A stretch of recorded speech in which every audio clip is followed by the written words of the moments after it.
Hello everyone, welcome back to another video. So guys, in this video I'm going to show you how to fix iPhone is not working with the CarPlay or not connecting. So if you guys have iPhone 13 or 12 or 11 Pro Max, and if you have the problem with the CarPlay, so watch this video so you can fix it.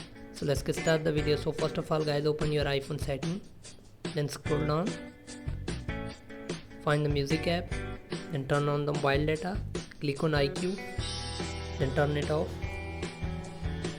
So after this guys, go back to your setting again. So now the step is we need to reset all. If this step doesn't work, you need to reset all your iPhone. So your data won't be lost. Just click on iPhone setting, general, then click on reset, then click on reset all setting, then enter your iPhone passcode. So as you can see, this will reset all setting, no data or media will be deleted. So just continue. After this your CarPlay will be working. So hope you guys like this video. If you guys like this video, leave a like and comment. Thanks for watching guys. See you in the next video.